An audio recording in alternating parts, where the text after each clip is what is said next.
Coverage आप India news पर देख रहे हैं। पल पल की खबर, पल पल की तस्वीरें आप तक पहुंचा रहे हैं। और इस वक्त की जो तस्वीर आ रही है वो ये कि लोकसभा अध्यक्ष ओम बिरला अपने घर से निकल गए हैं। 11 बजे सदन की कार्रवाई शुरू होनी है।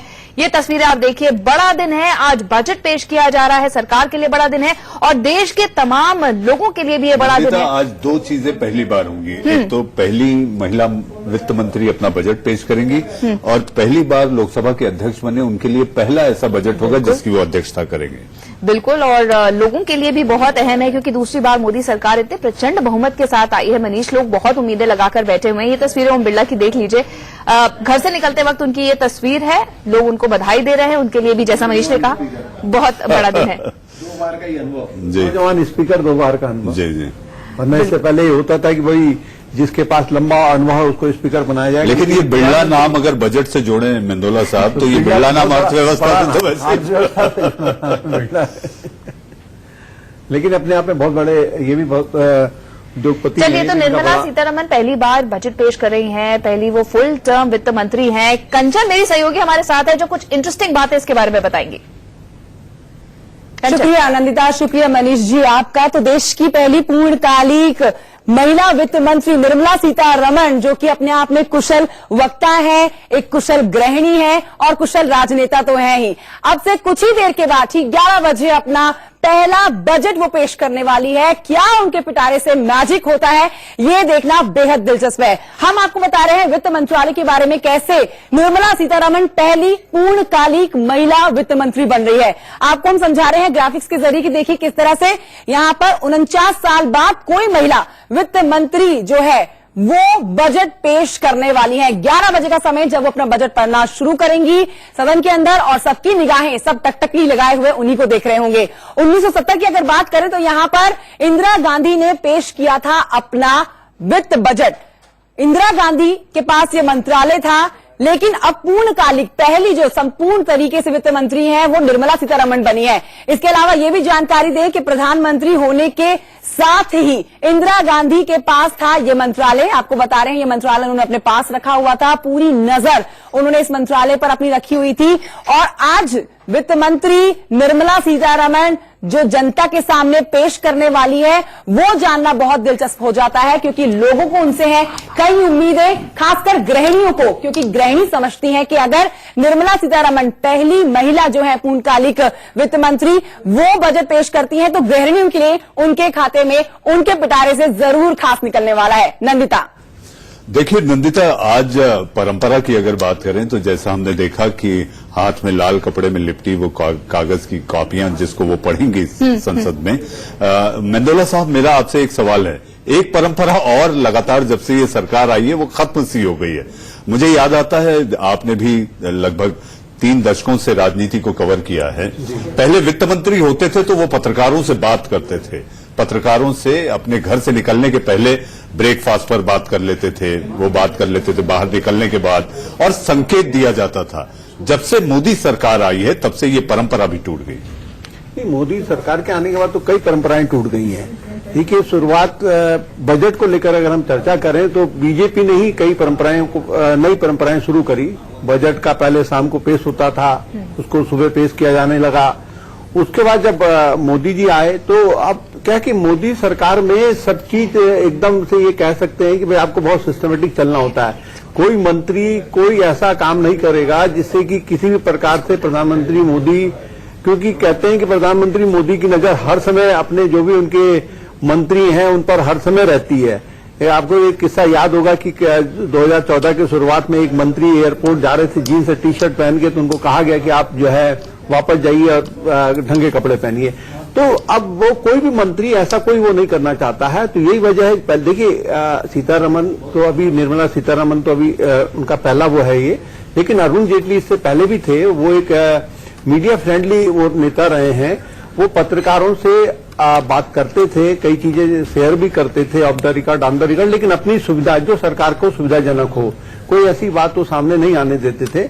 लेकिन अब वो स्वास्थ्य ठीक नहीं है उनका। निर्मला सीतारमण अभी वो इस मामले में थोड़ा सा देखभाल कर चलेंगी और वो अभी नहीं चाहेंगी कोई ऐसे विवाद खड़ा हो जिससे कि कोई सरकार को। और मनीष, आपने वो लाल कपड़े में बंधी हुई इसकी बात करी, इससे मुझे याद आता है पुरानी फिल्मों में हम देखा करते थे कि जब पूंजी आया करती थी या पेपर्स आया करते थे तो इस तरह से लपेटे हुए हुआ करते थे। इतना ही नहीं नंदिता, अगर आप ध्यान करें तो मेंदोला साहब भी मानेंगे कि जो वही खाता होता था उसका जो पहला कवर होता था वो लाल वही खाता है। मेरे ख्याल से शायद आज कोई ज्योतिष होना चाहिए था ये बताने के लिए कि सरस्वती को प्रसन्न करने। हो सकता है मेरी सरस्वती के साथ साथ लक्ष्मी को कैसे पसंद है। लेकिन हो सकता है कि निर्मला सीतारमण को कहा गया हो किसी ज्योतिष द्वारा कि आप इसको इसी तरीके से लाल कपड़े पे लपेट कर उसको, हालांकि उसमें भारत सरकार का वो है, भारत सरकार का आपने देखा होगा कि उस पर चिन्ह है कपड़े के ऊपर।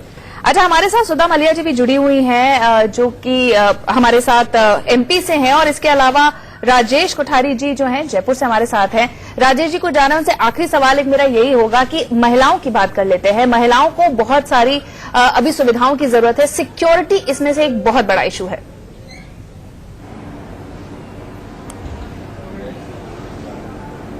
सुधा मलैया जी, आप आवाज सुन पाएंगे नंदिता की? मेरा सवाल राज जी, मैं सुन पाई तो हाँ नंदिता जी, सिक्योरिटी की दृष्टि से जो निर्भया फंड बनाया था उसमें बहुत आवश्यक था कि उसको और ज्यादा इम्प्लीमेंट उसको किया जाए, उसको और बढ़ाया जाए।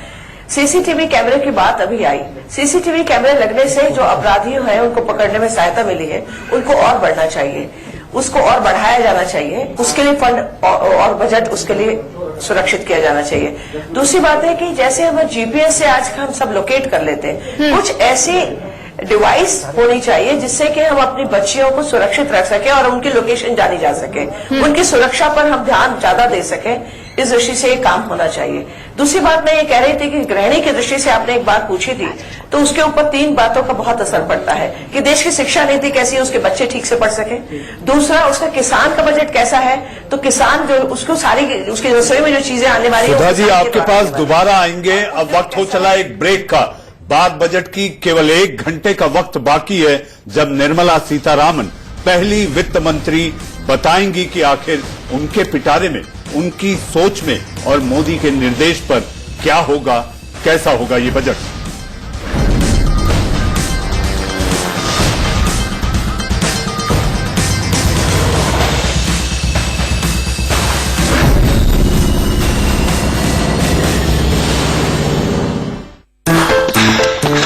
पसीना तो हम सब बहाते हैं। स्वागत है आपका, देख रहे हैं इंडिया न्यूज। मैं हूं आपके साथ रोहित पुनेठा और मेरे साथ मौजूद है मेरी सहयोगी नंदिता। लेकिन इस वक्त बड़ी खबर से शुरुआत कर रहे हैं। खबर यह है कि वित्त मंत्री निर्मला सीतारमण राष्ट्रपति से मिलने के बाद अब वित्त मंत्रालय की ओर रवाना हो चुकी है।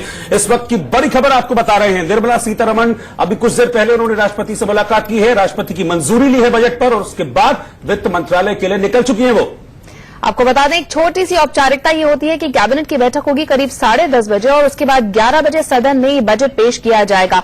कई महीनों में आज का ये बजट अहम है। पहली महिला पूर्णकालिक जो वित्त मंत्री हैं वो ये बजट पेश कर रही हैं। ये तस्वीर कुछ वक्त पहले की है जब राष्ट्रपति से मिलने के लिए पहुंची थी वित्त मंत्री निर्मला सीतारमण अपनी पूरी टीम के साथ। रोहित, जिन्होंने पिछले कुछ दिनों से लगातार मेहनत की, 35 दिन का महज वक्त मिला था इनको। बिल्कुल, और वक्त भी कम होता है और साथ ही साथ पिछले जो कुछ दिन होते हैं आखिरी के 2-4 दिन, उसमें तो घर जाने का मौका भी नहीं मिलता है पूरी टीम। हलवा खाने के बाद, हाँ, के बाद उनको रोक दिया जाता है, वही मंत्रालय में रहते हैं कर्मचारी। जी बिल्कुल। और अब जो इतने दिनों की मेहनत है वो क्या रंग लाएगी, मुझे लगता है 1 घंटे में तस्वीर पूरी तरह से साफ हो जाएगी, क्योंकि अब निकल चुकी है निर्मला सीतारमण, वित्त मंत्रालय जाएंगी जहां पर एक कैबिनेट की बैठक होगी और उसके बाद फिर वो संसद में आज बजट पेश करेंगी। क्या होता है इस बजट में, सबको उम्मीदें बहुत सारी हैं मुझे लगता है, लेकिन सबसे ज्यादा जो उम्मीदें हैं अजीत जी, वो सबसे ज्यादा आज इस चीज को लेकर होंगी, टैक्स को लेकर, क्योंकि एक आम आदमी की सबसे ज्यादा उम्मीदें इसी से जुड़ी होती हैं।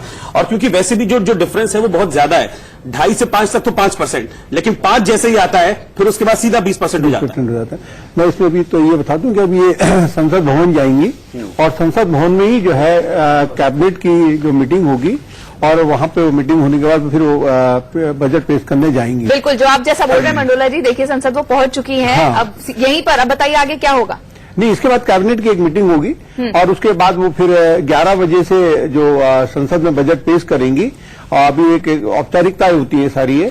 अब उनके पिटारे से क्या निकलेगा इस पर सबकी नजरें हैं। देखिए, मध्यम वर्गीय का तो एक ही चीज पर ध्यान रहता है, इनकम टैक्स में क्या छूट मिली क्या नहीं मिली है। जो अंतरिम बजट था उसमें जो 12,000 रुपए की बात कही गई थी, वो ये कहा गया कि भाई जो टैक्स लगता था उसको बचत के रूप में सरकार ने कर दिया, उसमें बहुत ज्यादा लाभ वाली स्थिति नहीं दिखाई दी। अब सबकी नजरें ये लगी हैं। देखिए, सरकार की सीमाएं बड़ी, जो सीमाएं बहुत वो है बंधी हुई है, उसमें वो इतना बड़ा कदम उठा सकती कि नहीं उठा सकती, ये देखना होगा। चर्चा यही है क्योंकि प्रधानमंत्री मोदी को जिस हिसाब से बहुमत मिला है, उसके बाद बड़ी उम्मीदें जनता की हैं कि क्या बजट में आता है, देखना होगा। क्योंकि एक चीज और है, क्योंकि जब फर्स्ट बार सरकार बनी थी इससे पिछली बार, तब कड़वी दवाई कहा था कि कड़वी दवाई इस बात देने वाले, लेकिन कल उन्होंने कहा है क्रांतिकारी बजट होगा। तो मुझे लगता है कि इससे रविंद्र जी उम्मीदें बढ़ गई होंगी। देखिए, 2014 के अंदर जब सरकार आई थी तो जो पहला बजट था उसके अंदर टैक्स के अंदर काफी छूट दी गई थी। 2 लाख से 2.5 लाख सीमा कर दी गई थी। 1 लाख रुपए का जो एटीसी था उसको 1.5 लाख कर दिया गया था। पीपीएफ के अंदर भी 1 लाख से सीमा बढ़ाकर 1.5 लाख कर दी गई थी। और आने वाले समय के अंदर जो एनपीएस जो स्कीम थी, न्यू पेंशन से नेशनल पेंशन सिस्टम, उसके अंदर 50,000 तक की एक रिबेट दी गई थी। तो इस प्रकार काफी जो है कर के अंदर छूट दी गई थी। पिछले साल जो छूट दी गई कर के अंदर, उसके अंदर 5 लाख तक की जिनकी नेट टैक्सेबल इनकम थी उनको राहत मिली थी। उससे ऊपर वाले लोगों को उस राहत का फायदा नहीं हुआ था। वो जो आपका स्लैब है 2.5 लाख से लेके 5 लाख तक का, उसके अंदर 5% अभी भी देना पड़ता है जिनकी टैक्सेबल इनकम 5 लाख से ऊपर पहुंच जाती है। और इस प्रकार आज जो है, क्योंकि बजट का मतलब होता है गवर्नमेंट की रिसीट्स, पे एक्सपेंडिचर, और आगे आने वाले समय के अंदर, अगले वर्ष के अंदर जो उनके क्या टारगेट्स हैं उसको पूरा करने के लिए किस प्रकार से राजस्व को जो लिया जाएगा। बिल्कुल, ये तमाम फैक्टर जरूर देखे जाएंगे और ये तस्वीरें एक बार फिर हम आपको अच्छे से समझाना चाहेंगे। ये वो एक औपचारिक फोटो अपॉर्चुनिटी होती है और ये तस्वीरें साल दर साल रोज सामने आती हैं। जब भी बजट पेश किया जाता है, एक ब्रीफकेस पहले लिया जाता था, लेकिन इस बार लाल रंग के कपड़े में लिपटा हुआ है ये बजट और इसमें है लोगों की बहुत सारी आकांक्षाएं, महत्वाकांक्षाएं। ये संसद भवन के बाहर की तस्वीर है। वित्त मंत्री पहुंच चुके हैं वहां पर, अनुराग ठाकुर उनके साथ मौजूद है, पूरी टीम मौजूद है। अब ये लोग अंदर जाएंगे और अब सीधे सदन में हमें दिखाई देंगे ये बजट पेश करते हुए। हमारे साथ गौरव अग्रवाल मौजूद हैं, टैक्स एक्सपर्ट हैं। गौरव, टैक्स पे रिबेट मिलेगा, इसकी छूट बढ़ाई जाएगी कि नहीं, सीमा बढ़ाई जाएगी कि नहीं, आपको क्या लगता है? देखिए, मेरे को लगता है जो पिछली बार पीयूष गोयल जी ने 5 लाख तक पे जो टैक्स है उस पर छूट दी थी, उस पे काफी जो हमारा तबका है उसमें लगभग अगर 70,000 तक की भी इनकम है, जैसे मैंने पिछली बार बताया कि अगर हम उसमें 80C की रिबेट ले लें, हाउसिंग लोन की रिबेट ले लें, तो उसमें काफी बड़ा तबका उसके अंदर आ जाता है। परंतु फिर भी हम इस बार ये एक्सपेक्ट कर रहे हैं कि अगर 2.5 लाख की मिनिमम एग्जेम्पशन लिमिट है तो शायद वो 3 या 3.5 तक हो जाए, क्योंकि मेरे को लगता नहीं है कि उससे ज्यादा सरकार के पास कोई स्कोप है कि उससे ज्यादा कुछ छूट दे पाए। लेकिन रोहित ने अभी बोला कि 5 लाख से 10 लाख जैसे ही आप जाते हैं वो सीधे 5% से 20% हो जाता है। देखिए, अब सरकार ने पिछली बार 10% का स्लैब 5% कर दिया, उसके बाद 20% का स्लैब था, उसको छेड़ा नहीं। अब हमें ये समझना पड़ेगा कि हमारी इंडिया एक बड़ी डाइवर्स इकोनॉमी है, जहां पर हमारे पास जो 50, 60, 70 हजार वाले जो आय कमाने वाले लोग हैं वो काफी ज्यादा है। तो हमें समझना पड़ेगा कि मतलब अगर आपकी आय ज्यादा है तो कुछ ना कुछ हमारा बर्डन ज्यादा बढ़ता है। जब आपने छूट बढ़ाई है तब टैक्स कलेक्शन बढ़ा है। जी, मैं यही कहना चाह रहा हूं कि हमारे यहाँ लोग टैक्स देना चाहते हैं और अब तो मेरे ख्याल से काफी बड़ा बदलाव आया है सोच में, जब से मोदी जी ने जो बड़े स्टेप्स उठाए हैं। अब आप देखिए, जीएसटी में हर किसी का फायदा ही हुआ है। वो बात अलग है कि अभी थोड़ी सी टीथिंग प्रॉब्लम चल रही है, लेकिन मेरे को लगता है वो सेटल डाउन हो जाएंगी। सरकार उस पर लगातार काम कर रही है। आगे आने वाले 2-3 महीनों में जो जीएसटी की रिटर्न है वो भी यूनिफाइड होने वाली है। अभी हमारी जीएसटी 3 भी जाती है, जीएसटी 1 जाती है, लेकिन आने वाले सरकारों में एक आइडेंटिफाइड फॉर्म भी आने वाला है। तो सरकार उस पर काम कर रही है, परंतु ऐसा नहीं हो सकता है कि कई सालों का जो काम अगर जो रुका हुआ था जीएसटी से नहीं आ पा रहा था, वो हम ये सोचें कि वो 5 साल में सरकार सब कुछ कर लेगी। और टैक्स में रिबेट की जरूरत इसलिए भी है रोहित, क्योंकि हमने देखा है पिछले कुछ वक्त में कंजम्पशन बहुत ज्यादा कम हुआ है, लोगों की स्पेंडिंग पावर बहुत कम हुई है और इसीलिए ये सब एक विशिष्ट सर्कल है कि डिमांड कम हो रही है, सप्लाई कम हो रही है। रविंद्र जी से मैं यहाँ पे एक रिएक्शन लेना चाहूंगी। इसलिए भी ये जरूरी है कि जो लोन लिया जाता है उसकी दर पे भी रिबेट बढ़ाया जाए। देखिए, लोन जो लिया जाएगा, अगर कम राशि के ऊपर लोन मिलेगा तो उसको कंजम्पशन बढ़ेगी, जरूर बढ़ेगी, उससे कंजम्पशन। टैक्स रिबेट भी अगर मिलेगा तो भी, और टैक्स रिबेट मिलेगा तो उससे भी जो है लोगों को कंजम्पशन बढ़ेगी। क्योंकि अगर आपने इकोनॉमिक सर्वे के अंदर जब देखा होगा तो उसके अंदर इन्वेस्टमेंट को बढ़ाने के ऊपर जोर दिया गया है। उस इन्वेस्टमेंट के बढ़ाने से क्या होगा कि डिमांड बढ़ेगी, जॉब्स बढ़ेंगी और इस प्रकार से देश के अंदर विकास की योजनाएं आएंगी। तो जिस प्रकार से आपने कहा कि कंजप्शन कम हुआ है, नो डाउट कि देखिए हिंदुस्तान के अंदर जो पॉपुलेशन है वो पूरे का पूरा जो संसार है उसको एक्सप्लोर करने में, उसको एक्सप्लॉइट करने में लगा हुआ है। और इस प्रकार जो कि हमें इन्वेस्टमेंट देश में बढ़ाने के लिए हमको इंफ्रास्ट्रक्चर भी एक अच्छा बनाना पड़ेगा, जिसके अंदर रोड्स, पावर, बिजली, पानी, ये सबकी बहुत ज्यादा आवश्यकता है, क्योंकि कंजम्पशन बढ़ाना है, क्योंकि अपने देश के अंदर और जिस प्रकार अगर कंजम्पशन तो हमें जितना ज्यादा हमारे पास हम प्रोडक्शन करेंगे तो उसी प्रकार एक्सपोर्ट के अंदर भी बढ़ावा मिलना चाहिए। गौरव जी, आप कुछ ऐड करना चाह रहे हैं? मेरा यहाँ पर एक चीज ऐड करना चाहूंगा कि जहां तक इंटरेस्ट रेट का सवाल है, आज जो हमारा व्यापार है वो आर्थिक मंदी से जूझ रहा है, तो उसको इंटरेस्ट रेट में कंसेशन चाहिए, परंतु वो तभी मिल पाएंगे जब हमारे डिपॉजिट्स के रेट कम हो पाएंगे। लेकिन आज की डेट में स्थिति यह है कि बैंक अपने डिपॉजिट के रेट इसलिए कम नहीं कर पाता है क्योंकि जो हमारी सोशल स्कीम्स है, पीपीएफ वगैरह, उसमें 8% अगर डिपॉजिट पे रेट मिल रहा है और अगर बैंक ने ज्यादा कम कर दिया तो हर आदमी पीपीएफ या ऐसी स्कीम्स को चले जाएगा। तो हमें पूरा इकोनॉमिक सिस्टम हमें रिफॉर्म करना पड़ेगा। अगर हमें आर्थिक मंदी से बाहर आना है तो हमें जो हमारी इंडस्ट्रीज हैं उनको हमें वहां से बाहर लाना पड़ेगा, उनको हमें आर्थिक मदद देनी पड़ेगी, क्योंकि आज की डेट में जो हमारा व्यापार है वो अगर बैंकों में जाते हैं तो उनको आसानी से ऋण नहीं मिल पाता है। सरकार के पास खुद एक चीज है ना, इसमें एक चीज होती है ना कि अगर निवेश की सीमा को बढ़ाया जाए तो फिर उससे हेल्प मिल सकती है। नहीं, वो सब तो हो सकता है, लेकिन मेरा कहने का मतलब ये है कि आज की डेट में वो सब टेम्परेरी फैक्टर्स हैं। अगर हमें अब जैसे हम कल का इकोनॉमिक सर्वे पढ़े तो उसमें बोलता है below sky thinking, that means that we have to think something which is out of the sky. मतलब अगर हम वही सब सोचते रहेंगे कि हमने किसानों को मदद दे दी, हमने बैंकों को मदद दे दी, तो हम कब तक उस मदद के सारे जीते रहेंगे। हमें कुछ ना कुछ अलग सोचना है, हमें इकोनॉमिक रिफॉर्म्स लेके आने हैं ताकि हमारे पास इन्वेस्टमेंट्स आए, हमारे पास नई नीतियां आए। जैसे अब कल एक बड़ा चीज देखने को मिली इकोनॉमिक सर्वे में, उसमें ये बोलता है कि जो छोटा तबका इंडस्ट्री का है, जो हम एमएसएमई सेक्टर बोलते हैं, वो केवल 23% रोजगार जो है देता है, जबकि जो बड़ा तबका है वो 77% देता है। इसका मतलब ये है कि अगर हम जो बड़ा तबका है अगर हम उसको प्रमोट नहीं करेंगे, और हम एमएसएमई सेक्टर को तो करना ही है, बट हमें बड़े तबके को प्रमोट करना पड़ेगा ताकि वो ज्यादा से ज्यादा व्यापार दें, ज्यादा से ज्यादा इकोनॉमिक डेवलपमेंट हो, चीजें वहां पर निकल के आए। तो हमें सोच में अपना बदलाव करना पड़ेगा। अभी तक हम केवल ये सोचते हैं कि हम आर्थिक मदद दे दें, हमें मदद से काम नहीं चलेगा। हमें ठीक है, रिफॉर्म्स की जरूरत है जैसा कि आप कहना, लेकिन इस बीच हम ये तस्वीरें जो है आप टेलीविजन स्क्रीन पर अभी हम आपको दिखा रहे थे, ये तस्वीरें संसद भवन की हैं। जब से कुछ देर पहले की तस्वीर है जब निर्मला सीतारमण पहुंची थी अपनी पूरी टीम के साथ संसद भवन। फिलहाल वो संसद भवन में मौजूद है। के दूसरे कार्यकाल का प्रथम बजट जो है निर्मला सीतारमण पेश करेंगे, और यहाँ पर देख सकते हैं कि वित्त मंत्री निर्मला सीतारमण जो है गेट नंबर 1 संसद भवन पहुंच चुकी हैं। आप देख सकते हैं उनके साथ वित्त राज्य मंत्री अनुराग ठाकुर हैं, और सीधे तौर पर देख सकते हैं कि इस बार जो है बजट का नाम बही खाता रखा गया है, और ब्रीफकेस की जगह जो है लाल फोल्डर। आप देख सकते हैं निर्मला सीतारमण जो है गेट नंबर 1 संसद भवन पहुंच चुकी हैं अपने एमओएस अनुराग ठाकुर के साथ, और इसके बाद जो है केंद्रीय कैबिनेट की बैठक होगी जिसमें इस बजट को मंजूरी दी जाएगी। आप देख सकते हैं कि निर्मला सीतारमण जो है बजट की कॉपी, अमूमन जो है ब्रीफकेस में बजट की कॉपी होती थी, लेकिन इस बार जो है बजट लाल फोल्डर में आप देख सकते हैं कि बजट को रखा गया है, और निर्मला सीतारमण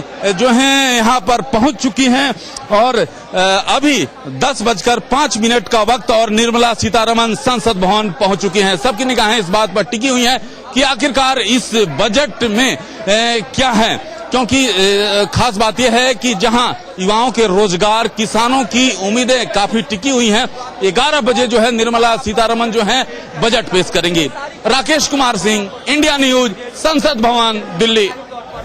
तो तकरीबन 45 मिनट का वक्त अभी और है, और 45 मिनट के बाद जो लाल बैग देख रहे हैं आप निर्मला सीतारमण के हाथ में, ये खुलेगा, और फिर क्या उम्मीदें हैं, क्या आकांक्षाएं हैं, वो कितनी पूरी होती है वो तब तकरीबन 45 मिनट के बाद पता चलेगा। लेकिन इस वक्त हम चल रहे हैं सीधा गुड़गांव। हमारे साथ हमारे संवाददाता राज वर्मा गुड़गांव से इस वक्त हमारे साथ मौजूद हैं और उनके पीछे एक बड़ी सी स्क्रीन लगी हुई है जिसमें वहां पर मौजूद लोग जो हैं वो बजट देख पाएंगे इंडिया न्यूज पर। राज, लोग अभी थे कुछ देर पहले आपके साथ, क्या बातचीत हो रही थी, क्या एक्सपेक्टेशंस है लोगों की इस बजट से? क्योंकि हर बार जब बजट आता है तो उम्मीदें बहुत सी होती हैं लोगों के दिलों में कि टैक्स में छूट मिल जाए, कुछ नई ट्रेनें चल जाए। कुछ बातचीत हुई होगी आपसे, क्या बातें निकलकर सामने आई?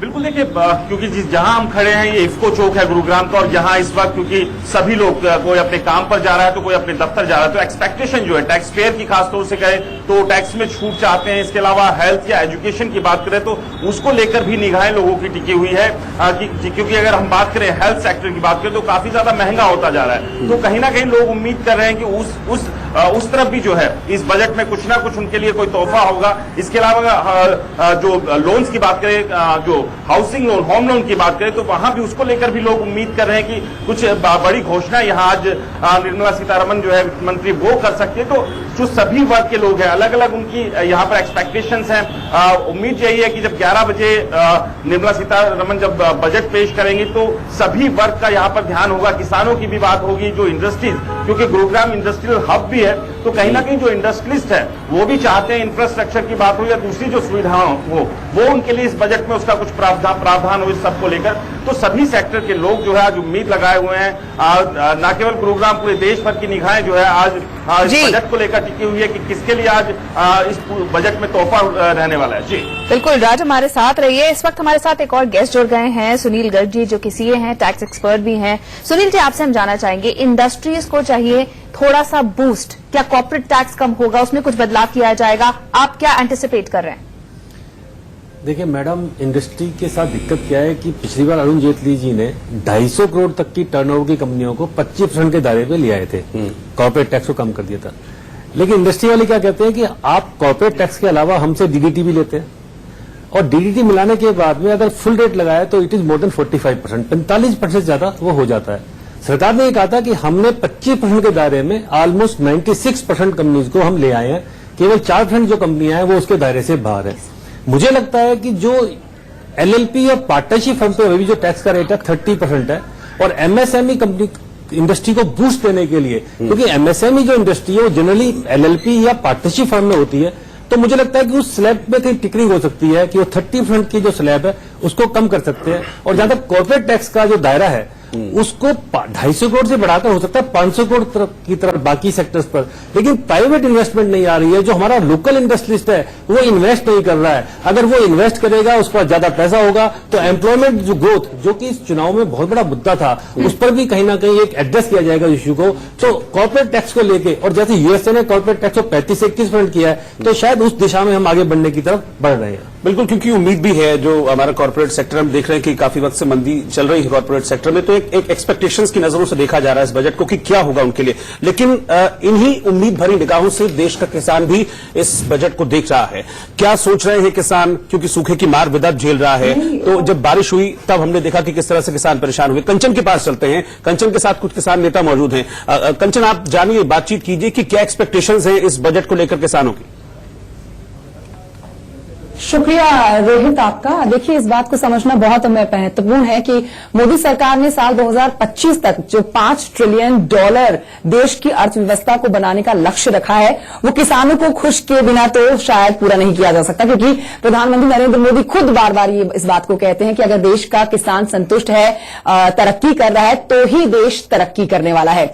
हमारे साथ दो किसान भी इस समय मौजूद हैं। हमारे साथ पवन खटाना जी हैं, साथ ही हमारे साथ विजय तालांग जी भी हैं। विजय तालांग जी, से जान लेती हूं, अभी खबर जो छनकर सामने आ रही है वो ये है कि निर्मला सीतारमण अपने आज के बजट में किसानों को खुश करने के लिए कई सौगात लेकर आने वाली हैं। पहली तो यही बात सामने आ रही है, जो किसान की क्रेडिट कार्ड वाली जो स्कीम है उस पर 1 लाख तक की राशि पर जो है कर माफ किया जाएगा। क्या इससे किसान संतुष्ट होगा?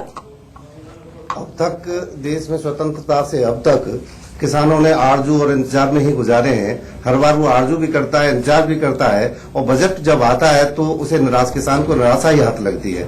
जिस तरह से आप कह रही हैं कि 1 लाख तक ब्याज नहीं लगेगा किसान क्रेडिट कार्ड पर, किसान नहीं चाहता कि उस पर ब्याज न लिया जाए। किसान कर्ज क्यों ले? उस किसान को उसकी उपज का लाभकारी मूल्य चाहिए। ना तो उसे कर्ज चाहिए और ना ही उसे कोई सम्मान योजना चाहिए।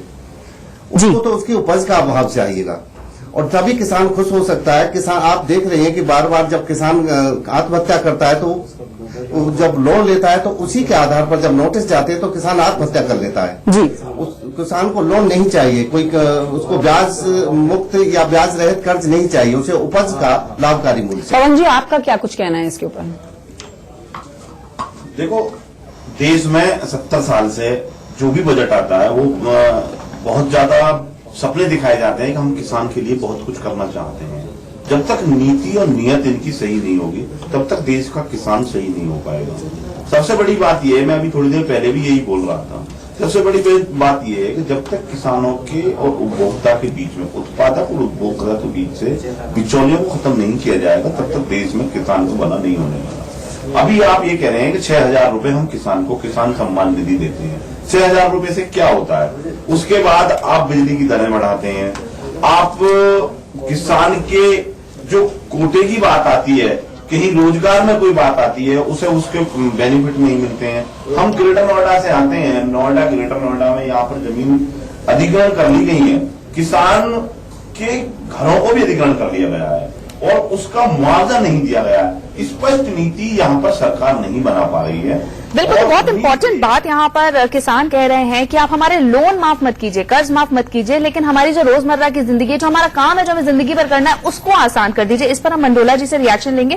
पहले हम इंट्रोड्यूस कर देते हैं, एक और गेस्ट हमारे साथ जुड़ गए हैं, रचित चावला, जो कि बैंकिंग एंड फाइनेंस एक्सपर्ट है। रचित, आपके पास आएंगे। मंडोला जी, आपकी राय, जो किसान ये बात कह रहे हैं कि आज की सौगात मत दे दो, मेरी जिंदगी सुधार दो। नहीं, बहुत अच्छी बात इन्होंने कही कि भाई कर्जा माफी सॉल्यूशन नहीं है। देखिए क्या है कि ये एक अजीब यूपीए सरकार के समय जो कर्जा माफी की परंपरा शुरू हुई है, ये मतलब आप देखिए उस वक्त 70,000 करोड़ का कर्जा माफ किया था। उसके बाद जो अभी विधानसभा चुनाव है उसमें भी कर्जा माफी मुद्दा बनाया गया था। उसके बाद जब ये मेन लोकसभा के चुनाव हुए तो किसानों को 2,000 रुपए देने की बात कही गई 3 महीने, मतलब 6,000 रुपए सालाना। तो किसान ये चाहता है कि हम लोग इस पे निर्भर न रहें, बल्कि हमारे लिए कुछ ऐसी योजनाएं सरकार लाए जिससे कि जो उनका फसल का उचित दाम है उनको मिले। जो उनकी फसल, कई बार क्या होता है आप देखें कि मंडी तक ले जाने में किसानों को बड़ी परेशानी होती है। वहां पे तरह तरह के माफिया हैं, वो जो फसल का उचित मूल्य नहीं मिल पाता, कई बार उसे औने पौने दाम पर बेचकर वापस जाना पड़ता है और वहीं पे वो किसान टूट जाता है। जैसे अभी आपने देखा होगा जो मौसम है, इस बार मौसम ने जो मानसून है उसमें देरी हो गई है, कई जगह बारिश नहीं हुई है, तो ये किसानों के लिए चिंता का विषय है। तो अभी से गवर्नमेंट अगर इस तरह की नीतियां बनाएगी, अगर ऐसी कोई आपदा आती है, कोई दिक्कत होती है, भले ही गवर्नमेंट की तरफ से कुछ योजना है। लेकिन अजीत जी, एक चीज तो है ना, एक जिस तरह से आप अभी जिक्र कर रहे हैं अभी मौसम को लेकर, ये मौसम की मार तो ये ऐसा है कि ऐसा नहीं कि मैं वही कहना चाह रहा हूं, हर साल होता ही होता है कि सूखा। हर साल महाराष्ट्र के कुछ इलाके ऐसे यहाँ पर पड़ता ही पड़ता है, गुजरात के कुछ इलाके ऐसे यहाँ पर होता ही होता है। राजस्थान, इसके लिए तो मुझे लगता है कि बिल्कुल रिफॉर्म की जरूरत है ना, रिफॉर्म उसके लिए आपको कुछ स्ट्रक्चर डेवलप नहीं, वही मैं कह रहा हूं। देखिए, बेरोजगारी बहुत बड़ा मुद्दा है। अब बेरोजगारी अगर सरकार एक कुछ अपने बजट में ऐसा दिखाए कि हम लोग गांव की तरफ जा रहे हैं, गांव में जाकर कुछ हब बनाए जाएं जहां पर किसान का सीधा जो फसल उत्पादन है, जो पैदावार जिसको कर रहा है, उसको सीधे खरीदे और उसको फिर मार्केट में से बाजार में आए। तो उसका जो बिचौलियों वाला मामला है, रीस्ट्रक्चरिंग के लिए पैसा सरकार के पास कहां से आएगा? इसीलिए क्या प्राइवेट कंपनियों को आगे आने देना चाहिए, उनको ये चीज हैंडल करनी चाहिए? रविंद्र जी, आपका रिएक्शन? आने देना चाहिए सर। देखिए, केवल ऐसा नहीं है कि प्राइवेट कंपनियों के आ जाने से उनकी समस्या का हल हो जाएगा, क्योंकि किसानों का हिंदुस्तान के अंदर जो फसल है वो पूर्ण तरह से निर्भर करती है मौसम के ऊपर, पानी, बिजली जो है। इसमें सबसे बड़ी बात है जो हमें इंफ्रास्ट्रक्चर को डेवलप करना पड़ेगा, उनको बिजली पानी की सुविधा देनी पड़ेगी और साथ ही साथ जो फसल बीमा योजना है, क्योंकि बहुत सारे लोगों की जो फसलें जो है मौसम की वजह से खराब हो जाती हैं और इस प्रकार से किसानों को एक बहुत बड़े कैश क्रंच के अंदर आ जाते हैं। तो एक फसल बीमा योजना उनके लिए लेके आनी पड़ेगी, जिसके अंदर जो सरकार कुछ ऐसा प्रावधान करे कि उसको कम प्रीमियम के ऊपर या तो वो दे या उस बैंक सरकार उसको सब्सिडाइज करे, तो इस प्रकार से सरकार किसानों के ऊपर होने वाले अत्याचार से वो बच सके। और इस समय देश के अंदर लैंड रिफॉर्म की बहुत जबरदस्त जरूरत है। आज किसानों के पास जो जमीन है उसकी जो जमीन को है एक अच्छे स्तर के ऊपर उसको डेवलप किया जाए और उसको बढ़ाया जाए। आज हमारे देश के अंदर आप देखेंगे पूरे संसार के अंदर 7वें नंबर का क्षेत्र ज्योग्राफिकल क्षेत्र के अंदर हमारा देश है, और आज हमारी बहुत सारी लैंड है जो आज तक डेवलप नहीं हो नहीं पाई। जो उस लैंड को डेवलप करेंगे तो हमारी एग्रीकल्चर और बढ़ेगी। ठीक है, सुनील गर्ग जी कुछ ऐड करना चाह रहे हैं इसमें। सुनील, देखिए रोहित जी, सबसे बड़ा जो मुद्दा था पिछले चुनावों में वो एग्रीरियन क्राइसिस को था, किसानी की समस्या को लेकर था। उसके दो हिस्से हैं। मोदी जी ने कहा कि हम किसानों की आय को डबल करेंगे, ठीक है जी। दो काम उन्होंने किए हैं। पहली बात, किसान सम्मान निधि योजना को दिया जो डायरेक्ट बेनिफिट है एक तरह से, जो क्विक मेजर्स है। और सेकंड, जो उन्होंने एमएसपी को बढ़ा दिया। लेकिन ये ऐसे मुद्दे थे जो 25-70 सालों से चलते रहे हैं, लेकिन किसान की समस्या का हल नहीं हुआ। इस इकोनॉमिक सर्वे में एक बात कही है जो हम नहीं पढ़ रहे हैं। उन्होंने कहा कि हमें एग्रीकल्चर में इन्वेस्टमेंट की जरूरत है और 25 लाख करोड़ की इन्वेस्टमेंट हम करेंगे। कहने का मतलब क्या है कि किसान को फसल का उचित मूल्य कैसे मिले। आप दूध पैदा करते हैं, लेकिन अगर पेस्चराइजर नहीं है आपके पास में तो दूध 4 घंटे में खराब हो जाता है। आप सब्जी पैदा करते हैं, वो शहर तक पहुंचते खराब हो जाती है। तो अगर कोल्ड स्टोरेज बनाए जाएंगे, पेस्चराइजर बनाए जाएंगे, तो किसान को उचित मूल्य मिलेगा। वो बनाए कैसे जाएंगे? नेचुरल सी बात है, इन्वेस्टमेंट चाहिए, 25 लाख करोड़ की इन्वेस्टमेंट चाहिए। सरकार ने 2 अच्छे काम किए हैं जो मोदी जी बहुत लंबे समय से करते आ रहे हैं। देखिए उन्होंने क्या किया, ग्रामीण सड़क योजनाओं को बनाया ताकि वहां तक ट्रक पहुंच सके, वहां तक इंफ्रास्ट्रक्चर पहुंच सके। और दूसरा जो काम किया है, हर गांव को बिजली पहुंचाना। अगर भैया बिजली नहीं होगी तो कोल्ड स्टोरेज कहां से लगाओगे? अगर बिजली नहीं होगी तो फूड प्रोसेसिंग यूनिट कैसे लगाओगे? आप देखिए, जो टमाटर 10 रुपए किलो बिकता है, 40 रुपए किलो बिकता है सीजन में, उसी का केचप 250 रुपए किलो बिकता है। यानी हमें वैल्यू एडिशन की जरूरत है। जब तक हम वैल्यू एडिशन नहीं करेंगे, आप अमेरिका चले जाइए, आप कनाडा चले जाइए, आप उसमें जाइए, वो वैल्यू एडिशन करते हैं, हर फूड को प्रिजर्व करते हैं, उसमें वैल्यू एड करते हैं। लेकिन वो वैल्यू एडिशन यूनिट आपको गांव के पास में देनी होगी। उसके 2 फायदे होंगे। एक तो जो रूरल से लोग शहर आते हैं, जो अर्बन की तरफ बढ़ते हैं, वो खत्म हो जाएगा, उनको अपने घर में रोजगार मिलेगा। और उसको उचित मूल्य जब ही मिलेगा जब उसकी मार्केटिंग प्रॉपर होगी। और 25 लाख करोड़ की इन्वेस्टमेंट जो कहा है मैडम फाइनेंस मिनिस्टर ने, हमें आज के बजट में वही देखनी है, उसका रोड मैप क्या होगा। हाँ। और मुझे क्या लगता है नंदिता, ये जो बजट होगा ना, ये खाली एक बजट नहीं होगा इस साल का। It will be A policy document for next 5 years. क्योंकि मोदी 2 में जो इश्यूज हैं और जो मोदी 1 में इश्यूज थे, बिल्कुल डिफरेंट हैं, बिल्कुल डिफरेंट हैं। 2014 की सिचुएशन और 2019 की सिचुएशन। चलिए सुनील जी, आधा घंटा बचा है और फिर हम इसी चीज पे डिस्कशन करेंगे बजट आने के बाद कि क्या ये एक्चुअली एक पॉलिसी डॉक्यूमेंट रहता है। ये हमने किसानों की बात कर ली, हमने काफी सारी बातें की हैं, लेकिन स्टूडेंट्स भी हैं जिनको कुछ उम्मीदें हैं। नरेश हमारे सहयोगी हमारे साथ जुड़ रहे हैं, कुछ स्टूडेंट्स उनके साथ हैं। नरेश, क्या उम्मीद आज स्टूडेंट्स को है?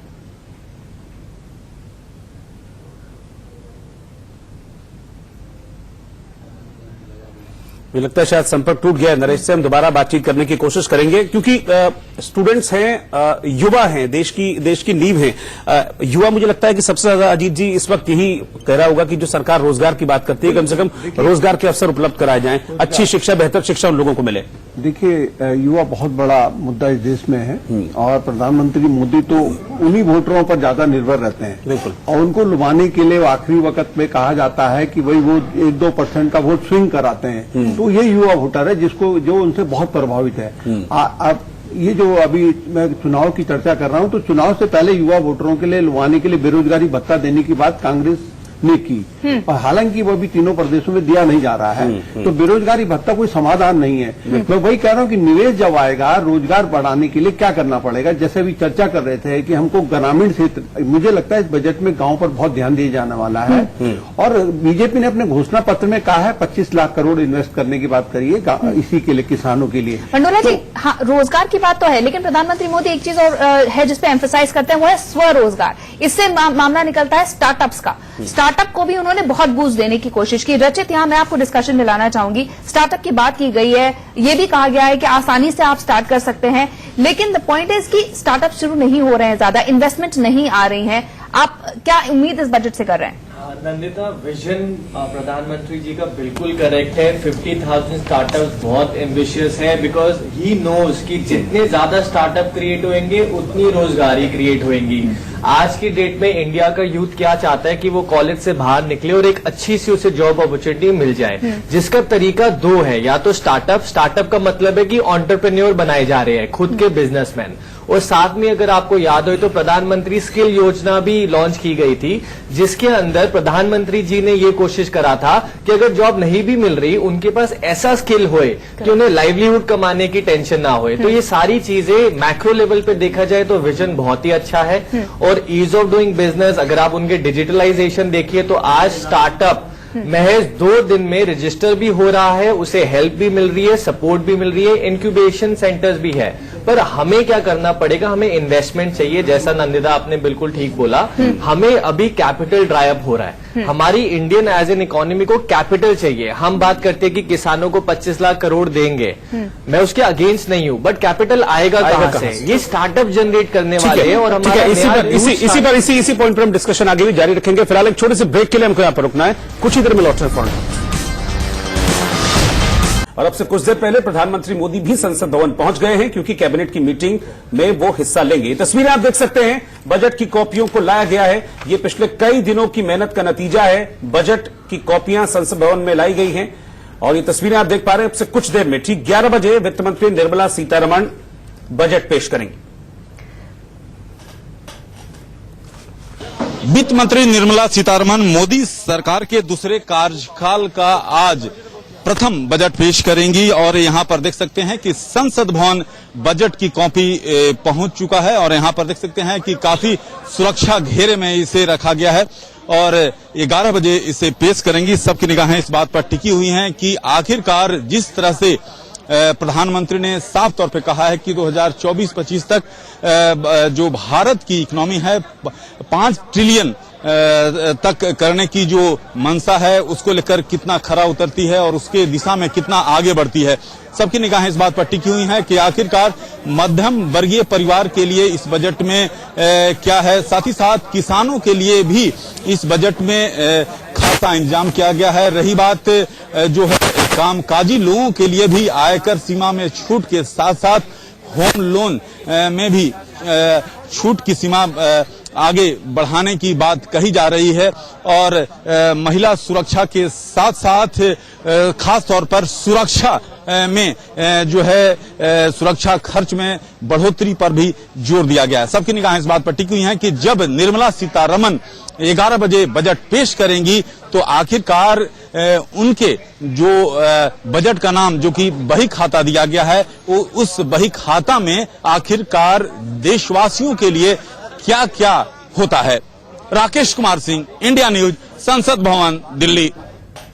तो क्या होता है, सबके मन में इस वक्त यही चल रहा है कि जब बजट का पिटारा ये खुलेगा तो क्या इसमें से निकलकर सामने आएगा, और सब उम्मीदें लगाए बैठे हैं, एक्सपेक्टेशंस लगाए बैठे हैं। मैं आपके पास आना चाहूंगा सुनील जी। एक और सेक्टर है मुझे लगता है जिस पर हमको बात करनी चाहिए और वो है housing sector, real estate sector. हम देख रहे हैं कि नोटबंदी के बाद से रियल एस्टेट सेक्टर जो है वो लगातार नीचे गया है। इस बार उम्मीदें हैं बहुत कि शायद इस बजट में कुछ ऐसा हो कि रियल एस्टेट सेक्टर में बूम आए। हाँ रोहित, देखिए अंतरिम बजट में भी वित्त मंत्री जी ने 2 बड़ी महत्वपूर्ण घोषणाएं की थी जिस पर हमारा ध्यान नहीं गया। एक तो उन्होंने कहा कि अगर आप एक मकान की जगह 2 मकान रखते हैं तो हम आपको नोशनल रेंट नहीं लेंगे। अभी तक नियम ये था कि अगर आपका एक मकान से ज्यादा है तो उसका नोशनल रेंट आपकी इनकम टैक्स पे जोड़ दिया जाता था, तो एक की जगह 2, यानी कि इन्वेस्टमेंट को उन्होंने बढ़ावा दिया था। और दूसरा जो उन्होंने कहा था कि अगर आप एक मकान बेचकर 2 मकान लेते हैं तो हम कैपिटल गेन टैक्स नहीं लेंगे। ये 2 बड़ी घोषणाएं की थी। और हाउसिंग सेक्टर के लिए बिल्डर्स को भी उन्होंने रिलीफ दिया था कि जो खाली फ्लैट्स जो बच जाते हैं उनके पास में, उसमें जो नोशनल रेंट लगता है उसको भी उन्होंने 1 साल के लिए डेफर कर दिया था। ये बात तो होगी टैक्सेशन एस्पेक्ट को लेके। अब हम बात करते हैं कि हाउसिंग सेक्टर की एक्चुअल में प्रॉब्लम क्या है। 2 प्रॉब्लम है हाउसिंग सेक्टर को। एक तो क्या हुआ कि जो उनके प्रोजेक्ट्स टाइम पर कंप्लीट नहीं हो पाए, उसके कारण जो इंटरेस्ट कॉस्ट बढ़ी और बैंकों में जो अकाउंट एनपीए हुए वो प्रोजेक्ट अधर में लटक गए और लोगों को पैसा उसका नहीं मिला। दूसरा कारण क्या हुआ, हाउसिंग लोन का जो ब्याज कभी जमाने में वाजपेयी साहब के टाइम जो 7-7.5% आ गया था, वो जब इन्फ्लेशन का रेट बढ़ा यूपीए सरकार में तो वो बढ़कर 9-9.5% हो गया। उसका बैड इफेक्ट सामने आया और हाउसिंग में जो चाल है वो ढीली हो गई। मुझे ऐसा लगता है कि इस बजट में हाउसिंग सेक्टर, क्योंकि एम्प्लॉयमेंट जनरेट करने का एक बहुत बड़ा साधन भी है, बड़ा एम्प्लॉयमेंट देता है, तो सरकार स्पेशल कोई एक स्कीम देगी जहां हाउसिंग सेक्टर को बूस्ट किया जाए। जो बिल्डर्स को प्रॉब्लम है वो आईबीसी के थ्रू भी जा रहे हैं। हो सकता है कि जो बैंक्स को इक्विटी देने की बात है उसका एक सेगमेंट हाउसिंग की तरफ डाइवर्ट किया जाए कि जो पुराने प्रोजेक्ट हैं वो कंप्लीट हो और जो नए प्रोजेक्ट के लिए जो ईज ऑफ डूइंग बिजनेस है, जो हर्डल्स हैं, जो कंप्लीशन सर्टिफिकेट में जो इश्यूज हैं, उनको दूर करने की गौरव, यहाँ मैं आपसे जानना चाहूंगी बात की एनपीएस की कंपनीज जो है वो बैंकरप्ट हो रही हैं। अगर हम देखें तो ये लोगों को ना डर लगता है निवेश करने में, बैंक हाउसिंग सेक्टर में। उनको लगता है कि उनका पैसा खो जाएगा, क्योंकि अगर डिफॉल्टर घोषित हो गई कंपनी तो उनका पैसा फंसा रहेगा, कौन कोर्ट के चक्कर लगाता रहेगा। तो यहाँ पे लोगों का थोड़ा ट्रस्ट बिल्ड करने की भी जरूरत है सरकार को। देखिए, कल जो इकोनॉमिक सर्वे आया है उसमें सरकार ने साफ तौर पे कहा है कि जो भी हमारा जो लीगल स्ट्रक्चर है उसको हमें एक मजबूती देनी है। जो हमारे पास अभी कई सारी जो लीगल वो है वो अभी वैकेंसीज हैं जिनको हमें भर के हमें स्पीड अप करने केसेस, क्योंकि आज की डेट में जब हम बोलते हैं कि हमारे पास रेरा आ गया, हमारे पास आईबीसी आ गया, परंतु उसके अंदर काफी केसेस ऐसे हैं जो अभी तक पेंडिंग पड़े हुए हैं। अभी मेरे क्लाइंट ने अभी एक रेरा में केस जीता परंतु उसकी रिकवरी नहीं हो पा रही है। तो हमें कहीं ना कहीं जो निचला स्तर है, जो आज एक आम आदमी का जो ट्रस्ट था वो खत्म ही हो चुका है, तो उसको हमें दोबारा से बिल्डअप करना पड़ेगा। हमें लीगली उसको स्ट्रांग करना पड़ेगा और ये देखना पड़ेगा कि सरकार कैसे आगे आ सकती है। जो हमारे जो पब्लिक का पैसा अटका हुआ है, जो उन्होंने लोन दे रहे हैं उस पर इंस्टॉलमेंट दे रहे हैं। अभी जो आपने एनपीएस की बात करी, मेरे ख्याल से अगर कोई आम आदमी 50,000 रुपये कमा रहा है, उसमें 25,000 रुपये की इंस्टॉलमेंट दे रहा है, तो वो इंस्टॉलमेंट देने को तैयार है, परंतु अगर उसे ऐसा लगता है कि मेरे को घर ही नहीं मिलने वाला है तो उसके पास कोई ऑप्शन बचता ही नहीं है, क्योंकि वो कब तक देगा। तो कहीं ना कहीं वो ना चाहते हुए भी एक एनपीए में कन्वर्ट हो जाता है। तो हमें जो रूट लेवल की चीजें हैं, ग्राउंड लेवल की चीजें हैं, वो हमें ठीक करनी पड़ेंगी, तभी शायद हमें रियल एस्टेट में एक बूस्टअप मिल पाएगा। क्योंकि रचित, आप ऐड कर रहे थे। हाँ जी नंदिता, तो मैं ऐड करना चाहूंगा कि रियल एस्टेट को अभी तक एज अ इंडस्ट्री का स्टेटस नहीं मिला। अगर हम सोचे कि रियल एस्टेट परफॉर्म नहीं कर रहा और लोगों को घर नहीं मिल पा रहे, उसके पीछे ग्रास रूट रीजन कुछ और है। अगर एक रियल एस्टेट प्लेयर है, उसे पैसा चाहिए, वो कहाँ पे जाए? ना तो उसे कोई बैंक फाइनेंस कर रहा है, ना उसे कोई एनबीएफसी फाइनेंस करिए, क्योंकि वो खुद लिक्विडिटी क्राइसिस में है। अब गवर्नमेंट को उनके लिए थोड़ा सॉफ्ट कॉर्नर रखना पड़ेगा, क्योंकि आज की डेट में काफी सारे बिल्डर या तो ईओडब्ल्यू में फंसे हुए हैं या फिर ऑलरेडी देश छोड़ के जा चुके हैं, प्रोजेक्ट्स अभी तक कंप्लीट हुए नहीं है। और रियल एस्टेट इतना महत्वपूर्ण सेक्टर है कि रियल एस्टेट अगर चल जाए तो आपका सीमेंट इंडस्ट्री उठ सकती है, जिसमें जॉब्स अपॉर्चुनिटी क्रिएट होंगी। आपकी स्टील इंडस्ट्री उठ सकती है, जिसमें और जॉब्स क्रिएट होंगी। आपका मतलब अगर आप होलिस्टिक व्यू देखें तो आई थिंक हमें ग्रास रूट लेवल पे सॉल्व करना चाहिए, ना ही कि जिन्होंने रियल एस्टेट एंटर कर लिया उसे बोलो तुम कहीं से भी पैसे लेकर आ जाओ। हमें उन्हें सपोर्ट भी देना चाहिए एंड देन उनसे उम्मीद करनी चाहिए कि इन रिटर्न हमें क्या चाहिए तुमसे। रेरा आ गया, बहुत अच्छी बात है कि रेरा लॉन्च कर दिया, बट रेरा के बाद उनका कैपिटल कहां से आएगा? इतने बड़े बड़े प्रोजेक्ट्स अटके हुए हैं। कंजम्पशन ही जब ड्रॉप हो गई है ऑटो इंडस्ट्री में, तो कोई आदमी घर खरीदने का कैसे सोच सकता है? वो तो पहले बेचारा अपना कंजम्पशन जो जरूरी है ईएमआई पे करना चाहेगा, वो ईएमआई नहीं पे कर पा रहा, तो घर खरीदना तो बहुत दूर की बात है। घर सुनील जी, रचित जी ने बड़ी अच्छी बात कही है सर। देखिए आईएलएफएस का संकट जो सामने आया है इंफ्रास्ट्रक्चर लीजिंग फाइनेंस का, और एनबीएफसी कंपनी का जो कैश क्रंच पैदा हुआ है। देखिए ऑटो सेक्टर में जो डाउनफॉल है, मारुति की सेल 18% डाउन है इतिहास में पहली बार। वो उसका जो लिंक है वो है कि जो एनबीएफसी कंपनी का क्रेडिट क्रंच आया है, जो पैसा उनके पास नहीं है उसको लेने के बाद उसके कारण से एक क्रंच आ रहा है। अब देखिए रेरा की बात हम करते हैं, रेरा एक रेगुलेटरी अथॉरिटी है। हमने बिल्डर्स को एक ऐसा शब्द बना दिया कि बिल्डर होना जैसे कोई गुनाह हो गया है। देखिए आप उनकी समस्या भी समझिए। अगर आप मोदी सरकार का टेन्योर देखते हैं, 2014 में जो इंफ्रास्ट्रक्चर डेवलपमेंट थी वो 8 किलोमीटर से रोड बन रही थी, और 2019 में बड़े गर्व से कहते हैं कि हम 30 किलोमीटर पर पहुंच गए हैं। लेकिन अगर रिवर्स क्वेश्चन किया जाए कि जब कितने हाउसिंग बन रहे थे अब कितने बन रहे हैं, तो पिक्चर रिवर्स हो जाती है। इसका मतलब है ना हाउसिंग सेक्टर लेकिन रेरा वगैरह है वो तो मॉनिटर करने के लिए ना, क्योंकि कई बिल्डर्स बदमाशी भी करते हैं। आपने पैसे एक प्रोजेक्ट के लिए लगा, दूसरे पैसे में दे दिया और दूसरे का तीसरे में लगा दिया। तो देखा जाए तो जो है रियलिटी सेक्टर के अंदर प्रॉब्लम सबसे बड़ी ये थी कि रियलिटी सेक्टर बिल्कुल स्कॉट फ्री था, उसके ऊपर कोई रूल रेगुलेशन नहीं था, वो बिल्कुल भी किसी भी नियम से बंधित नहीं थे। अब रेरा डालने के बाद में क्या, जैसा कि आपने कहा कि सच में यह ऐसा हुआ कि उन लोगों ने डाइवर्जन ऑफ मनी कर दिया, जिससे कि स्मॉल टाइम इन्वेस्टर्स के पैसे फंस गए, उनको आज तक मकान नहीं मिले। एक रोबस्ट रूल की उसके अंदर जरूरत थी, इसलिए ये कंपनियां उसके अंदर चली गई हैं। अगर किसी आदमी ने 100 रुपए की चीज थी उसको 10 जगह से डाइवर्ट करके 10 जगह प्रोजेक्ट लगा दिए, इसलिए रियलिटी सेक्टर का यह हाल हुआ। सर रीरा बहुत अच्छी बात है, मैं रीरा का अपोज नहीं कर रहा, लेकिन हमें दोनों एस्पेक्ट देखना होगा। पहली बात, कंज्यूमर के पास पैसा है ताकि मकान खरीद सके, उसके लिए हमें क्या करना होगा, ब्याज का रेट कम करना होगा, एक बात। दूसरी बात, हमें हाउसिंग लोन की छूट जो 2 लाख रुपए है उसको बढ़ाकर 2.5 लाख कर देनी चाहिए। एक और सेक्शन था जहां 50,000 की एडिशनल छूट सरकार दिया करती थी 80EE में, लेकिन उसमें समस्या क्या है कि उसमें कंडीशन है कि एक आपने 2016-17 में मकान खरीदा हो, मुझे लगता है कि उस छूट को बढ़ानी चाहिए कि ठीक है, फर्स्ट टाइम होम बायर है उसको हमें तो खरीदने वाले को 2 चीज चाहिए, इनकम टैक्स में छूट चाहिए और उसको सेफ इन्वेस्टमेंट चाहिए। हाँ, लेकिन बिल्डर को क्या चाहिए, बिल्डर को प्रोजेक्ट पूरे करने हैं भैया, बिल्डर को भी आपको बूस्ट देना पड़ेगा। जैसे रचित ने कहा कि उसको कोई इंडस्ट्री का दर्जा नहीं है, उसको बैंक पैसा देने में घबराता है। रियल एस्टेट सेक्टर को हमने इतना बैड सेक्टर बना दिया है, उससे नुकसान अल्टीमेटली कंज्यूमर को हो रहा है, उनके मकान अटके हुए हैं। तो दोनों तरफ से हमें बैलेंस अप्रोच अपनानी पड़ेगी। एक तरफ कंज्यूमर को फायदा दो और बिल्डर्स को ईज ऑफ डूइंग बिजनेस दो, ताकि वो प्रोजेक्ट को कंप्लीट कर सके और ऑक्यूपेशन और पोजीशन दे सके अपने क्लाइंट्स को। ऐड करना चाहूंगा इस पे, हाउसिंग फॉर ऑल 2022 ये मोदी जी ने अनाउंस किया था, और हाउसिंग फॉर ऑल तभी मुमकिन है जब हम रियल एस्टेट प्लेयर्स को और बढ़ावा दे। रेरा आया, बहुत अच्छी बात है, because it was the need of the hour. RERA हमें चाहिए था ताकि कंज्यूमर का पैसा सेफ रहे। अब प्रॉब्लम दूसरी है, रेरा तो आ गया बट बिल्डर्स कम हो गए हैं। हमें अगर हाउसिंग फॉर ऑल 2020 का मिशन साकार करना है तो इन्हें सपोर्ट भी साथ साथ देकर इन्हें आगे बढ़ावा देना चाहिए। इन्हें बढ़ावा देने से ही काफी सारे दूसरी परेशानियां हल हो सकती है। ठीक है, इस वक्त सुमित चौधरी हमारे संवाददाता हमारे साथ जुड़े हुए हैं विजय चौक से। मैं सीधा उन्हीं के पास चलूंगा। सुमित, क्या चर्चाएं हैं वहां पर, क्योंकि कहते हैं कि सुमित की विजय चौक पर जो सारी चर्चाएं हैं वो सब पहुंच जाती है वहां पर। अभी इस वक्त क्या चल रहा है वहां पर बजट को लेकर?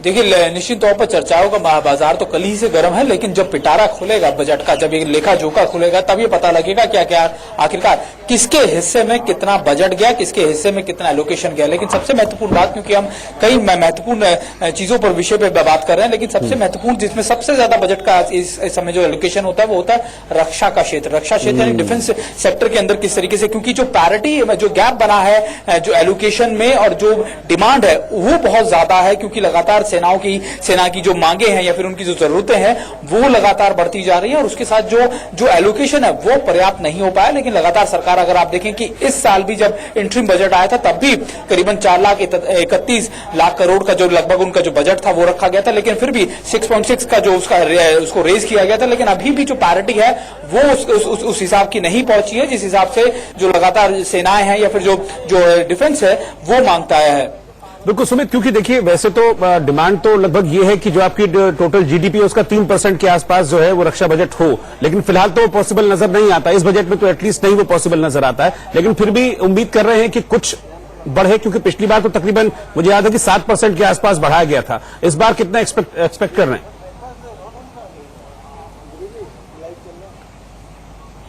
देखिए, प्रधानमंत्री मोदी ने कल जिस तरीके से आपको याद होगा कि क्रांतिकारी बजट के तौर पर इसको टर्म किया था, उसी से लगता है कि शायद ये क्रांति अब डिफेंस सेक्टर में भी आएगी, क्योंकि डिफेंस सेक्टर लगातार एक ऐसा सेक्टर था जिसमें लगातार इस चीज को लेकर मांग हो रही है कि इसके एलोकेशन को बढ़ाया जाए, इस लेवल तक पहुंचाया जाए जो जरूरतें हैं। क्योंकि अगर आप एक एक करके देखें, आप चाहे एयरफोर्स की देखें, क्योंकि इसको स्क्वाड्रंस 30-31 तक पहुंच चुके हैं। 42 स्क्वाड्रंस का सैंक्शन था, यानी 12 स्क्वाड्रंस लगातार। और राफेल के बाद क्या नया आएगा, उसके बाद जो इंडियन नेवी है वो चाहती है कि 2027 तक करीब 200 वॉरशिप्स को इंक्लूड किया जाए, करीबन 500 से ज्यादा एयरक्राफ्ट, उसके जो एयरक्राफ्ट है यानी जो उसके लिए जो हेलीकॉप्टर्स हैं या फिर दूसरे जो एयरक्राफ्ट हैं वो आ जाए। तो सबकी डिमांड, और इसी तरीके से आर्मी की जो बेसिक डिमांड है वो है राइफल्स के, जो आपके असॉल्ट राइफल्स हो, आपके जो आर्मर्स हो और आपके जो दूसरी चीजें हो, ये महत्वपूर्ण प्रायोरिटीज पर रखे हुए हैं। लेकिन ये सभी हो पाएगा जब ना सिर्फ बजट एलोकेशन उस हिसाब का होगा, बल्कि तीनों की जरूरतों को जल्द से जल्द पूरा करने की कवायद शुरू होगी। अच्छा सुमित, एक सवाल और आपसे, वो ये है कि चूंकि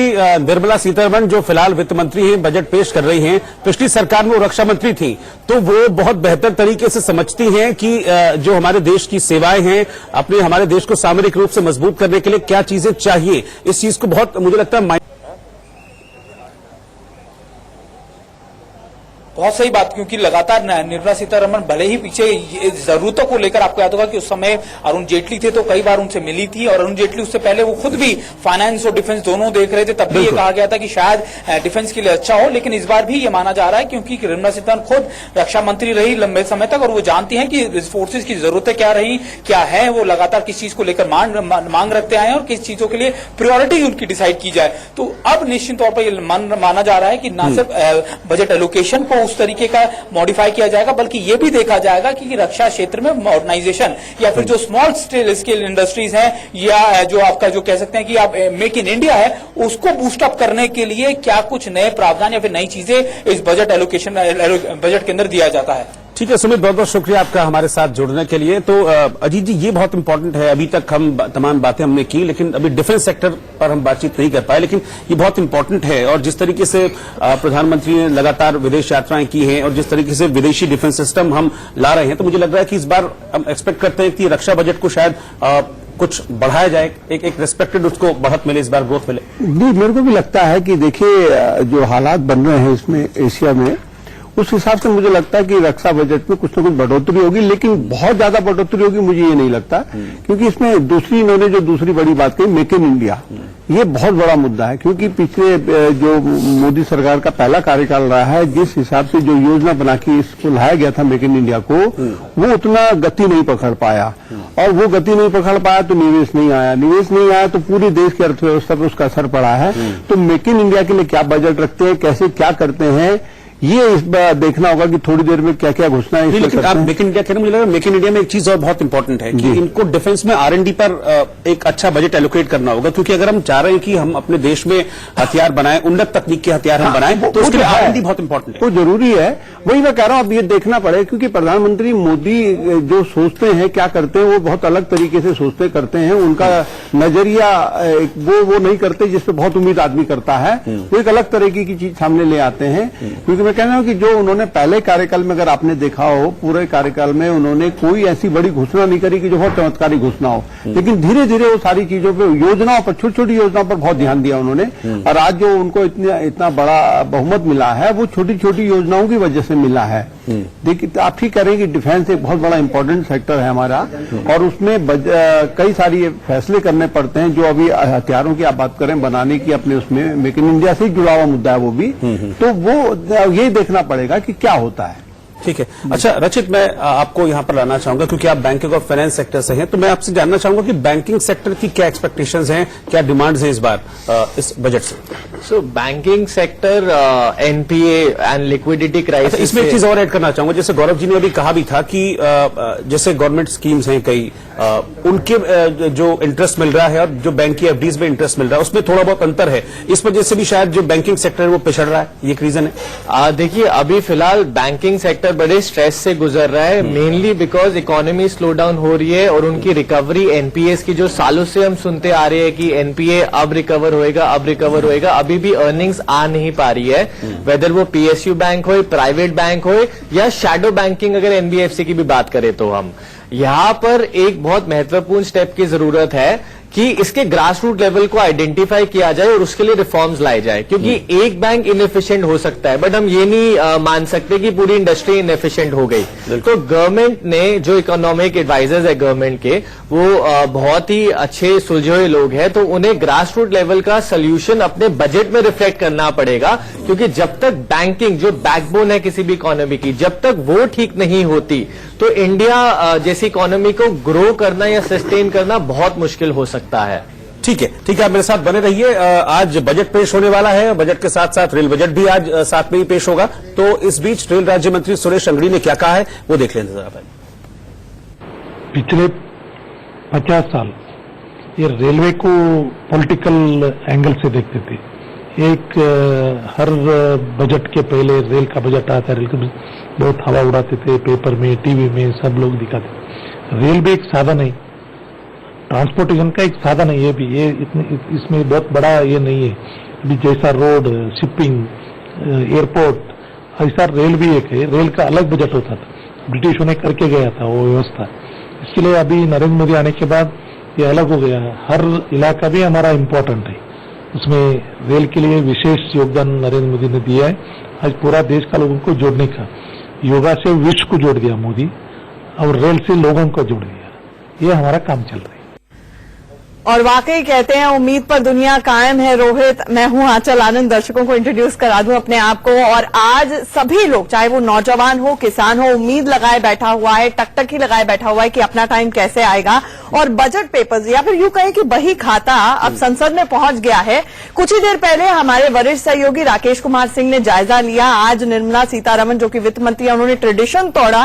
वो एक बैग लेकर नहीं, एक लाल फोल्डर लेकर पहुंची, जो हमारा ट्रेडिशनल लाल कपड़ा होता है, शुभ माना जाता है, उसको लपेट कर पहुंची, जिसे बही खाता कहा चीफ इकोनॉमिक एडवाइजर ने। देखिए वो तस्वीरें पहुंची हैं, अपने दर्शकों को दिखा रहे हैं और हमारे सहयोगी राकेश कुमार सिंह ने वहां से ग्राउंड रिपोर्ट भेजी है। पहले वो देख लेते हैं। वित्त मंत्री निर्मला सीतारमण मोदी सरकार के दूसरे कार्यकाल का आज प्रथम बजट पेश करेंगी और यहां पर देख सकते हैं कि संसद भवन बजट की कॉपी पहुंच चुका है और यहां पर देख सकते हैं कि काफी सुरक्षा घेरे में इसे रखा गया है और 11 बजे इसे पेश करेंगी। सबकी निगाहें इस बात पर टिकी हुई हैं कि आखिरकार जिस तरह से प्रधानमंत्री ने साफ तौर पे कहा है कि 2024-25 तक जो भारत की इकोनॉमी है 5 ट्रिलियन तक करने की जो मंशा है, उसको लेकर कितना खरा उतरती है और उसके दिशा में कितना आगे बढ़ती है। सबकी निगाहें इस बात पर टिकी हुई हैं कि आखिरकार मध्यम वर्गीय परिवार के लिए इस बजट में क्या है। साथ ही साथ किसानों के लिए भी इस बजट में खासा इंतजाम किया गया है। रही बात जो है कामकाजी लोगों के लिए भी आयकर सीमा में छूट के साथ साथ होम लोन में भी छूट की सीमा आगे बढ़ाने की बात कही जा रही है और महिला सुरक्षा के साथ साथ खास तौर पर सुरक्षा में जो है सुरक्षा खर्च में बढ़ोतरी पर भी जोर दिया गया है। सबकी निगाहें इस बात पर टिकी हुई हैं कि जब निर्मला सीतारमण 11 बजे बजट पेश करेंगी तो आखिरकार उनके जो बजट का नाम जो कि बही खाता दिया गया है, वो उस बही खाता में आखिरकार देशवासियों के लिए क्या क्या होता है। राकेश कुमार सिंह, इंडिया न्यूज, संसद भवन, दिल्ली।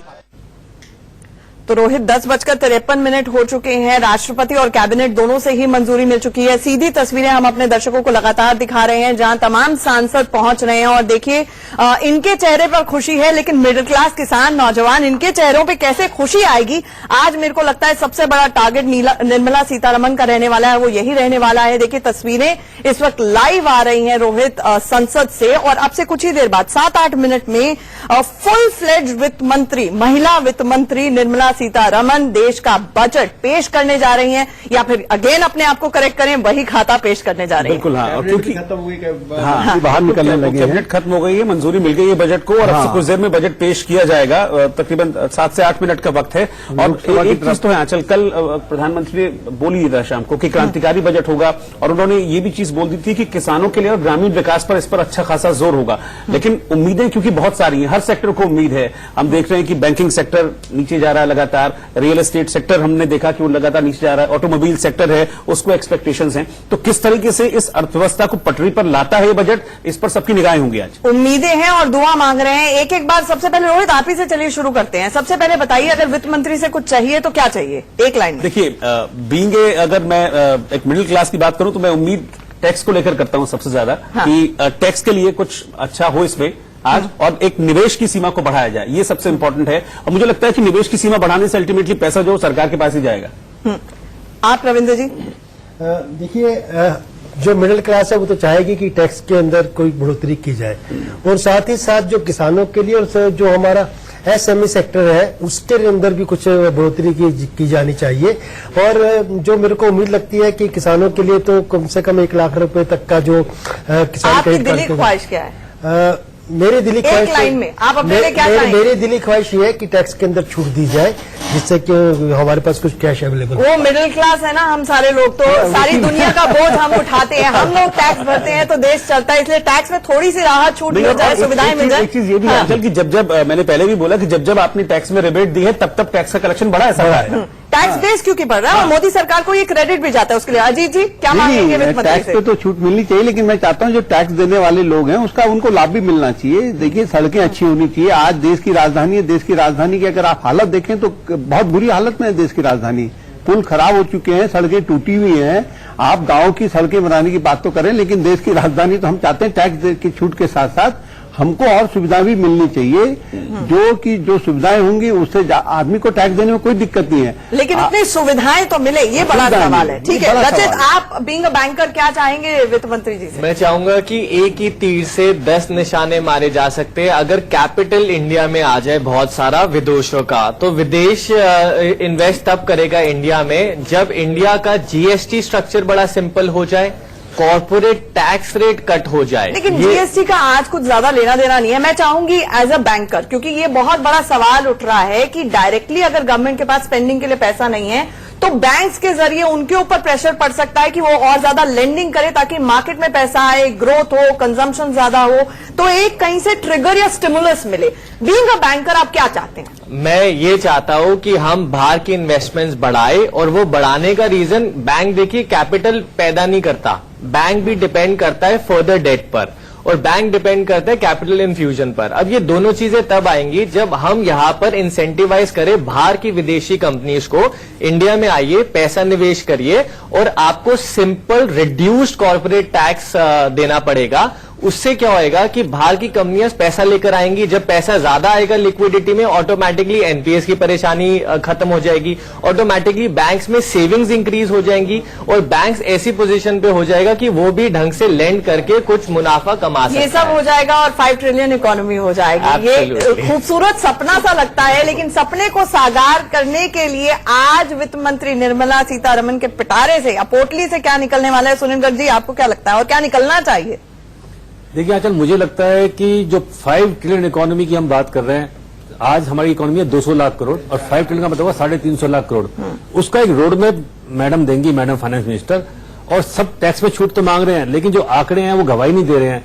हमारा जो टैक्स का टारगेट था 18-19 फाइनेंशियल ईयर का, वो था 12 लाख करोड़, और एक्चुअल कलेक्शन हुई है 11,38,000 करोड़, यानी कि 62,000 करोड़ हम उसमें डेफिसिट कर गए। ऐसे जीडीपी में हमारा शॉर्टफॉल है, तो बहुत ज्यादा उसके पास में स्कोप नहीं है। पर फिर भी मुझे लगता है कि मिडिल क्लास को रिटर्न गिफ्ट देना बहुत जरूरी है। मोदी जी ने कहा था रिटर्न गिफ्ट दूंगा मैं। देखिए 5 ट्रिलियन इकोनॉमी की बात की जा रही है, ये सपना बहुत सुंदर लगता है। मुझे नहीं पता इसमें कितने जीरो आते हैं, मुझे ये पता है as a consumer, as a महिला, मेरा फ्रिज खराब पड़ा हुआ है, मैं पैसे जुटा रही हूं कि उसको खर्च कर सकूं, और मुझे लगता है एक आम आदमी कंजम्पशन का एक्सपेंडिचर तभी बढ़ाता है, एफएमसीजी गुड्स में तब इन्वेस्ट करता है, गाड़ी, कपड़ा, मकान इत्यादि तभी खर्च करता है जब जेब में पैसा हो। हमारी जेब में कैसे पैसा आएगा वित्त मंत्री जी ये बताएं, क्या लगता है आपको अजीत जी, कैसे पैसा लाने का प्लान है?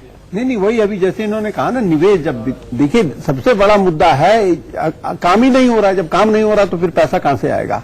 फैक्ट्रियां नहीं लगेंगी, यानी बड़ा बूस्टर डोज स्टिमुलस की जरूरत है, जिस तरह 2008-2009 में दिया गया था, उस तरह के बूस्टर डोज का स्कोप है क्या? लेकिन उतना लीवे है, एल्बो रूम है क्या वित्त मंत्री के पास? अब यही देखना होगा। मेरे को लगता है सेकंड में रह गया टाइम। रविंद्र गुप्ता जी में देखिए सबसे बड़ी बात है कि जिस देश के अंदर जब ग्रोथ और प्रोडक्शन होगी, जिस प्रकार से जॉब क्रिएट होंगी, जब भी तो पैसा आएगा, और उस चीज को बढ़ाने के लिए इंफ्रास्ट्रक्चर डेवलप करना पड़ेगा आपको, जो अपने व्यापार को बढ़ाना पड़ेगा। आज देश के अंदर प्रोडक्शन की कमी हो गई है। आज हम बाहरी देशों के, जो दूसरे देशों की जो चीजें उनके ऊपर निर्भर हो गए हैं। बड़े लेवल के ऊपर प्रोडक्शन हो रही है, पर छोटे स्तर के ऊपर प्रोडक्शन आज की डेट में नहीं हो रही है। हमारी